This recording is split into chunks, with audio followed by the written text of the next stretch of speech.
Hello welcome to the third episode of cricket jam. आज Pakistan versus South Africa का day number 2 था और पाकिस्तान के हक में बहुत अच्छा डे गुजरा है। पहले फवाद आलम और अजहर अली ने आके अच्छी पार्टनरशिप लगाई। जी बिल्कुल। अस्सलाम वालेकुम गाइस। बात करते चलें आज के टेस्ट के बारे में तो अज़हर और फवाद ने लंबी पार्टनरशिप लगाई गालिबन 94 रन्स की, जिसमें अज़हर 50 करने में कामयाब हुए और फवाद ने सेंचुरी स्कोर की। और वो अब लग रहा है कि वो मुश्किलात के खिलाड़ी बन चुके हैं। डोमेस्टिक में तो परफॉर्म करते ही रहे हैं, अब इंटरनेशनली भी पाकिस्तान को मुश्किलात से निकालने का उन्होंने बीड़ा उठा लिया है। मैं बात करता चलूँ पाकिस्तान की इस इनिंग्स के बारे में, तो फवाद का क्या रोल है मजीद? है शाम, तुम क्या बात करोगे इसके ऊपर? मैं कहता हूँ फवाद आलम ने सबसे पहले तो उनको चुप कराया ना, जो कह रहे थे कि इसका बिल्कुल भी अच्छा स्टांस नहीं है और कहीं नहीं चलेगा। तो बहुत शुक्र है उसका कि अब ये बातें नहीं होंगी कि स्टांस सही नहीं है। मेरे ख्याल में तो अब ये पाकिस्तान के रेगुलर हैं। जी बिल्कुल रेगुलर है। नो डाउट पहले उन पाकिस्तानी मैनेजमेंट की फर्स्ट चॉइस अभी भी नहीं हो रहा है। पहले वो हारिस सोहेल ने मना किया, तब इंग्लैंड टूर के लिए सिलेक्ट हुए। और फिर असद शफीक को ड्रॉप किया था, तो तब न्यूजीलैंड के लिए सिलेक्ट हुए। और अब भी इसी तरह है कि असद शफीक टीम से बाहर हैं, तो उनकी फिर जगह बन गई न्यूजीलैंड में। उन्होंने सेंचुरी स्कोर किया, अब खिलाना मजबूरी है ना मैनेजमेंट के लिए। चलें, पाकिस्तान के लिए अच्छा स्कोर कर लेकिन रहे हैं, अब हमें इनकी होना फर्स्ट चाहिए। चॉइस ही होगी यकीनन। जी बिल्कुल। मैं बात करता चलूँ फवाद की बैटिंग के ऊपर, तो उनका स्टांस ना, उसके ऊपर मैं अपना स्टांस देता चलूँ कि उनकी एक तो स्टाइल बहुत डिफरेंट है, थोड़ा ऑड स्टाइल है। फुट वर्क भी कुछ खास नहीं है। थोड़ी बैट स्पीड भी स्लो है। मतलब अक्सर बीट हो जाते हैं बॉल पर, आउट होने वाली अगर हम उनकी डिलीवरीज देखें। लेकिन वो बंदा मेंटली इतना स्ट्रांग है कि उसका एक गेम प्लान होता है और वो उसको इम्प्लीमेंट करके छोड़ता है। और जब उसका गेम प्लान इम्प्लीमेंट हो जाता है, तो उसका फ़ायदा टीम को ही होता है यकीनन। तो देखें और आपके। यही है ना, बात तो यही होती है ना कि हाँ आपको मेंटली बिल्कुल। बहुत स्ट्रांग होना चाहिए। ये बिल्कुल। सारे जो क्रिकेट पंडित्स होते हैं वो यही कहते हैं ना कि पहले लोग समझते थे कि क्रिकेट जो है वो 90% स्किल और 10% जो है मेंटल स्ट्रेंथ है। लेकिन दरअसल क्रिकेट वाकई 50% मेंटल स्ट्रेंथ और 50% आपकी स्किल होती है। और फवाद ने दिखाया कि वाकई अगर आप 50% को अबूर कर लें तो स्किल तो उनके अंदर मौजूद है। 13,000 उनके रन हैं फर्स्ट क्लास में, तो यकीनन उनके पास कुछ स्किल है। अब ये तो होगी ना हमारी बैटिंग स्ट्रांग, हमने बैटिंग की। वहीं पर मैं बाद में आऊँगा। पहले मैं अब रबादा की लुंगी निगीडी की बॉलिंग पर आऊँ। कल उन्होंने जिस तरह पाकिस्तानी बैट्समैन को परेशान किया अपने बाउंस से। स्पीड नो डाउट दोनों के पास है, रबादा की तो तबाहकुन स्पीड है ना। और ऊपर से फिर उन्हें बाउंस मिल रहा था, कोई बॉल ऊपर कोई नीचे, समझ ही नहीं आ रही थी बैट्समैन को। और आज उनकी ये है कि बाउंस आज भी मिल रहा था, पता नहीं शायद पेस स्लो हो गई थी पिच की वजह से। दूसरा ये है कि इन स्विंग आउट स्विंग दोनों ने बहुत ज़बरदस्त कराया। इन स्विंग आउट स्विंग दोनों को मिल रहा था। लेकिन ये दोनों ना, इन स्विंग और आउट स्विंग बॉल को पिच पर मार कर करते थे। जिस तरह हमारी एशियन बॉलर्स की ये टेक्निक होती है कि हम बॉल को रिवर्स स्विंग या आउट स्विंग जो भी करवाते हैं, वो हम एयर एयर में करवाते हैं। और फिर हम उससे इनको वो करवाते हैं, बीट करवाते हैं बैट्समैन को। बैट और पैड के दरमियान डिफरेंस क्रिएट करवाते हैं, वो बीट होता है, एलबीडब्ल्यू का चांस हो जाता है, या विकेट उनकी उड़ जाती है। तो तुम्हारा और क्या ये है स्टांस है कि इस जो पर? भी पिछली बार उनका था टैक्टिक, पिछली बार जो भी उनका टैक्टिक था पिछले दिन काम कर रहा था, आज नहीं काम कर रहा। मतलब पिच में ज़रूर चेंजिंग तो आई है। और ये भी कह रहे हैं लोग कि आगे जाके जो है ना बहुत ही ख़राब पिच बन जाएगी बैट्समैन के लिए। पैचेस, हाँ पैचेस। अजहर की बैटिंग के ऊपर मैं जी। बात करता चलूँ कि नो डाउट अच्छी 50 स्कोर की, प्रेशर सिचुएशन में बैटिंग करने आए, टीम को निकाला मुश्किल से, लंबी पार्टनरशिप लगा ली। उनका ये प्रॉब्लम तो रहा है कि ना कि वो कट करते हुए बीट हो जाते हैं, जैसा आज दोबारा हो गया। इस पर उन्हें थोड़ा काम करने की ज़रूरत है। बाकी कट करते ही तो वैसे आम तौर पे पाकिस्तानियों का होता है कि जहाँ पे थोड़ा बाउंस हुआ ना, तो कट करते हुए बीट होके या एज करके पीछे चले जाते हैं। और यही लेकिन बात दाद पिच पे देनी भी मैं पड़ेगी दोबारा उन्हें। आता हूँ कि वाकई ये पिच ही का था। हुँ। बिल्कुल, बिल्कुल उनको दाद ज़रूर देनी पड़ेगी। उन्होंने अच्छी वेरिएशन कराई। और मतलब मैं कह रहा था कि पिच के बारे में बोलता है ना कि अनइवन बाउंस है, वो एक्सपेक्ट नहीं कर रहे थे इतना बाउंस जितना बाउंस हो गया था। असल में और बाउंस मतलब इस अच्छा तरह के, केशव महाराज ने अच्छा यूज़ किया था पिच को। हाँ, बाउंस इस तरह क्रिएट हो गया है कि पाकिस्तान ने जब अपना डिसाइड कर लिया था कि हमने स्पिन ट्रैक ही बनाना है, तो उन्होंने उस हिसाब से पिच को तैयार कर लिया 4-5 दिन पहले। अब जब आप इस तरह की सिचुएशन कर लो, ले आओ और पिच को ढक के रख दो कि भई हम अब मैच के दौरान ही यूज़ करेंगे। तो फिर इस तरह की पिचेज़ जो है ना, ये पहले दिन जब आपका स्टार्ट होता है तो गालिबन शाम में जाके at the end of the day ये बहुत तंग करती हैं। तो इसमें फ़ास्ट बॉलर को बड़ा वो मिल जाता है, एज मिल जाता है। उसकी फिर बॉल भाई कभी ऊपर कभी नीचे, वो तंग तो करेगी ना आपको। और फिर कराची में मसला ये है कि सुबह को बॉलिंग कंडीशंस और हो जाती हैं, दोपहर में और शाम में तो टोटली डिफरेंट। तो अब ये भी सोचने वाली बात है कि जब पाकिस्तानी बॉलर आएंगे तो वो साउथ अफ्रीकन से ज़्यादा बेहतर परफॉर्म करेंगे या नहीं? नहीं, मतलब ये कि मैं बेशक उनकी अपनी बैट्समैन पिच उनके है, लेकिन ये भी है कि नहीं, मैं बात कर रहा हूँ बॉलर्स की। बेशक उनकी अपनी पिच है, लेकिन पाकिस्तानी अटैक काफ़ी इनएक्सपीरियंस्ड है बनस्बत ये साउथ अफ्रीका के। और पाकिस्तान ने इस उन दफ़ा टेस्ट में हुँ, अच्छे लोकल बॉलर्स लेके गया, एक्सपीरियंस बॉलर्स लेके गया, लेकिन इतने एक्सपीरियंस नहीं। जैसे हम देखते हैं शाहीन अफरीदी हैं, बात करें तो उनके अलावा कौन है? फास्ट अटैक तो हमारा भी बुरा नहीं है, देखा जाए तो हसन अली भी बेशक उनका कमबैक हुआ है, लेकिन इंटरनेशनली एक्सपोज़र तो वो है ना उनका। उनको नो हाउ तो है, आइडिया तो है ना कि मैंने बॉल कहाँ करवानी है, किस तरह की बॉलिंग करवानी है। और साथ में फ़हीम भी बॉलिंग अच्छी करवा लेते हैं।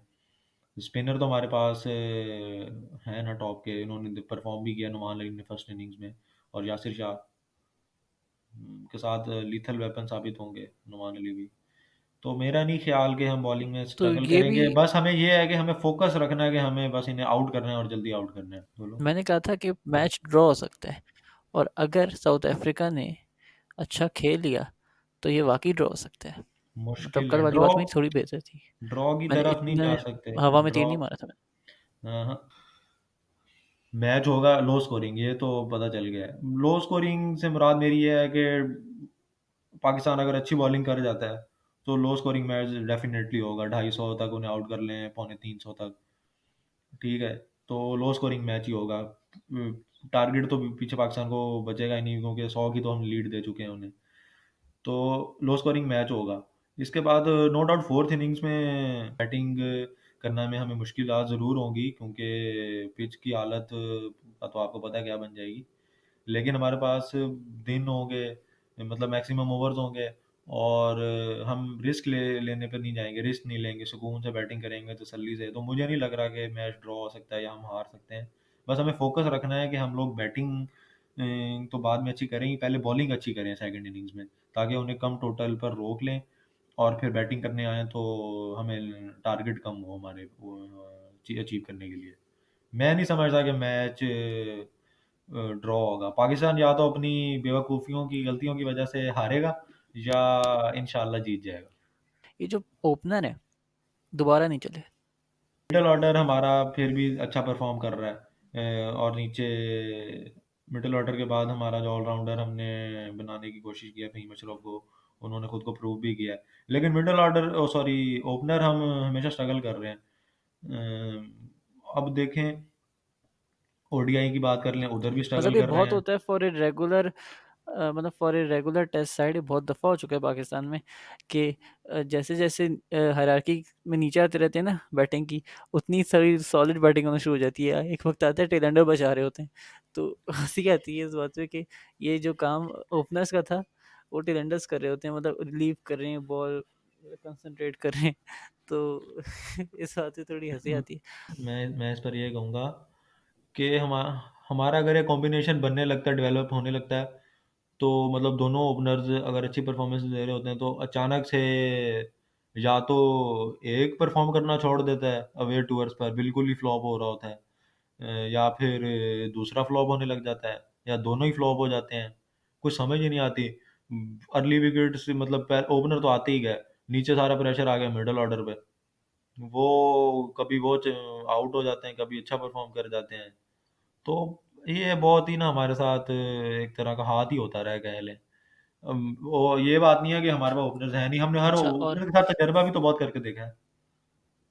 हाँ, वैसे फॉर द रिकॉर्ड मैं इमरान भट्ट को क्रिटिसाइज़ नहीं कर रहा, उनके बिल्कुल पहले ही तो टेस्ट था ये। हाँ, अभी पहला हो टेस्ट सकता है है वो आगे ये तो। जाके बहुत जब परफॉर्म करें। कबल अज़ वक्त होगा मैं बिल्कुल क्रिटिसिज्म क्रिटिसाइज़ करना नहीं कर उनका। रहा था। बिल्कुल, बिल्कुल। खुदा ना खास्ता सेकंड इनिंग्स में ओपनिंग पेयर हमारा फिर से फ्लॉप हो रहा है, तो अज़हर को ओपन करवा के देख लें। सेकंड टेस्ट में। अजहर तो हर स्पॉट पे हाँ खेल ही बिल्कुल, लेते हैं क्योंकि टेस्ट में, बाबर को ठीक है। वन डाउन भी बाबर ट्राई कर सकते हैं। बाबर और अजहर को तो आप कहीं भी खिला लेना। इस पे तो कोई शक नहीं ना, तुम्हें एग्री करोगे ना? हाँ, अज़हर अली को नहीं, हाँ। इतना नहीं अज़हर अली को नीचे फेंकना, मतलब ये है नहीं, कि अजहर अजहर को आप नीचे नहीं ओपनिंग लाना। करा लो, आप अजहर को 1 डाउन हमने ले आओ, आप 2 डाउन ले आओ अजहर ज़्यादा से हाँ, ज़्यादा, उससे ज़्यादा नीचे नहीं। हाँ, हाँ, अजहर को हम ओपनर, टू वन डाउन या टू डाउन, इन 3 स्पॉट्स पे तो खिला सकते हैं ना अजहर को। तो इसी हाँ, बिल्कुल तरह खिला सकते हैं। ठीक है, उनके साथ आबिद आ जाएँ सेकंड टेस्ट में। आबिद तो नहीं है, मैं कहता हूँ अब चांस देना चाहिए हमें इमरान बट को। अच्छा, वैसे आज आज साउथ अफ्रीका की टीम ने बहुत कैचेस छोड़े नहीं? एक ही कैच छोड़ा है फ़हीम का, जो कि उनके लिए ज़्यादा नहीं, नुकसानदेह कैचेस साबित इन द हुआ है। सेंस कि थोड़ी स्लॉपी फील्डिंग थी, मतलब फ़हीम अशरफ के सर पे बॉल रख के, सर पे तो नहीं, हेलमेट पे बॉल रख के जब गई थी वो भी छोड़ दी। और बाकी ये कि स्लॉपी फील्डिंग थी, फिसल रहे थे इधर-उधर, बॉल नहीं हाथ में आ रही थी। बिल्कुल। कीप जो क्विंटन डी कॉक ने उनका कैच छोड़ा है 21 पर ड्रॉप किया है, वो तो काफ़ी उनके लिए नुकसानदेह साबित हुआ है खुद को। और यार उनका भी डिसमिसल सॉफ्ट हुआ है काफ़ी। उन्होंने तो सिर्फ ब्लॉक करने की कोशिश की है, लेकिन वो एज हो के बेल्स ऑफ हो गई हैं। अफसोस। बाकी शायद ये पिच माँगती है ये कि आप अटैकिंग क्रिकेट खेलो। अगर डिफेंसिव रहोगे तो पर एज निकालोगे अपने। वो और बंदा पाकिस्तान खेल ने भी स्लिप नहीं भी तो सकता नहीं हटाई ना, डिफेंसिव। उन्होंने बहुत दफ़ा स्लिप भी हटा ली थी अपनी। स्लिप उसके बाद फिर ज़्यादा कैचेस भी तो नहीं निकले। मैं जब देख रहा था तो 2 से 3 ऐसे चांसेस आए हैं कि निकले हैं, कैचेस तो निकले हैं, ज़ाहिर-सी बात है। फ़हीम की बैटिंग पर ही निकले हैं। बस गलतियाँ करते हैं तो फवाद स्कोर के भी बनते हैं। भी अब निकले ऐसी हैं। गल फवाद नहीं, फवाद के अगर भी देखो ना, निकले, अगर और फवाद ने निकले काफ़ी हैं। जानबूझ के भी निकाले। ऐसी गलतियाँ करने के लिए मैं मानता हूँ हम बहुत मशहूर हैं। अब अगर कोई दूसरी टीम कर रही है तो क्या जा रहा है? हमने भी हाँ। तो माज़ी में खमियाज़े भुगते हैं। बिल्कुल, अवे टूर्स पे भी ये टीमें ऐसी गलतियाँ करें ना ताकि हमें फ़ायदा हो। नहीं, अवे टूर्स में वही मैं सोच रहा था कि अवे टूर्स पे शायद सारी टीम्स ऐसी हो जाती हैं जैसे पाकिस्तान हो जाती है, क्योंकि पाकिस्तान ने पिछले 10 साल से या 11 साल से खेली नहीं थी ना क्रिकेट इन पाकिस्तान। तो शायद इस वजह से हम देख ये एट्रीब्यूट सिर्फ पाकिस्तान टीम के साथ ही एसोसिएट कर देते हैं कि यार यही स्लॉपिंग है, यही इनके हाथ में मक्खन लगे हुए हैं, इन्हीं के हाथ ऐसे हिलते रहते हैं कि कभी कैच नहीं करते पाकिस्तान लोग। क्या पता पाकिस्तान बाकी अगर टीम्स भी आके इस तरह करें दूसरे मुल्कों में, हो सकता है। वो तो चलो कुछ हद तक मैं एग्री करता हूँ तुमसे। दूसरा ये है कि मैं कह रहा हूँ कि पाकिस्तान अगर पिछले 10-12 साल जो भी ये लोग अपने मुल्क में क्रिकेट नहीं खेल सके, दुबई में खेलते रहे हैं, इसकी जगह अगर ये बाकी कंट्री से ये कहते हैं कि हम आ जाएँगे विज़िट करने, आप बेशक ना आएँ, उसका एक फ़ायदा तो होता, हम वहाँ की कंडीशन से यूज़्ड टू हो जाते, हमें कभी मुश्किलात ही ना पैदा लेकिन आती। हारते अब भी तो हम बहुत। हमें मैं कहता हूँ हमने तो यूएई में नहीं, बड़े रिकॉर्ड मारे हैं, एक मिनट बहुत रुको, रिकॉर्ड। यूएई में रिकॉर्ड बना के भी तो हमें कोई फ़ायदा हुआ है? पोजीशन तो हमारी वही है आज। अ, नहीं वो है, लेकिन हमारी मैं बताऊँ असली जो रैंकिंग तो मसला कब हमारी हुआ है, वही है। जब बिल्कुल, लेकिन जब बहुत ज़्यादा लो रैंक साइड से खेला है ना, ये सबसे ज़्यादा नुकसानदेह है। यार आप अगर अपने घर में भी ऑस्ट्रेलिया से जीतते हो, इंग्लैंड से जीतते हो, तो रैंकिंग तो यार आपकी बढ़ेगी ही बढ़ेगी ना, क्योंकि यार वो 18 अपर रैंक वाली, साइड चलो से। लेकिन इतना अगर इतना आप पीछे ना खेलोगे जाओ तुम। ज़िम्बाब्वे से। इतना पीछे तुम जाओ ही ना, 18 सीरीज की बात कर लो। आपने ऑस्ट्रेलिया को विजिट करवाया, ऑस्ट्रेलिया एक टेस्ट ड्रॉ कर गई। मेरा ख्याल पाकिस्तान वो सीरीज, मुझे यार रिजल्ट याद नहीं है, लेकिन पाकिस्तान उसमें क्लीन स्वीप नहीं कर सकी। सीरीज या ड्रॉ हुई थी, या हम 2-1 से या 1-1 से बराबर कर पाए थे। तो ये वही मैं अपनी बात को यहाँ पे रीइंफोर्स करूँगा ना, कि देखो, क्योंकि बहुत ज़्यादा लोअर रैंक साइड के साथ खेला, वो मैच प्रैक्टिस ही नहीं रही, वो जान ही नहीं लगाते थे। तो बस ये हम बहुत ज़्यादा पीछे चले गए, मेरे ख्याल में बहुत सैड हो गए हम लोग। हालांकि आजकल अच्छा दिन चल रहा है पाकिस्तान टीम का, आज एटलीस्ट तो अब बहुत अच्छा दिन था। तो नेक्स्ट डे में इंशाल्लाह क्या ही है कह तुम्हारी सकते हैं। एक्सपेक्टेशंस दाऊद? मैं तो यही है कि हसन अली को ना थोड़ा नेक्स्ट डे। क्रीज पर स्टे करना चाहिए। क्रीज पे स्टे करना चाहिए और 150 तक लीड लेकर जानी चाहिए इन दोनों को मिलके। 150 अगर 170 की लीड हो जाती है, जितनी मैक्सिमम लीड होगी फ़ायदा नो डाउट टीम को ही होगा। उसके बाद जब हम बॉलिंग करने आए, तो ये माइंडसेट रखना है कि हमने स्कोर ज़्यादा नहीं होने देना, 250 से 270 से, इससे ज़्यादा स्कोर नहीं बनाने देना उन्हें। हमारी। बिल्कुल। So this has been episode 3 of cricket jam. इंशाल्लाह फिर आपसे दोबारा मुलाकात होगी नेक्स्ट डे के इख्तिताम पे। अल्लाह हाफ़िज़।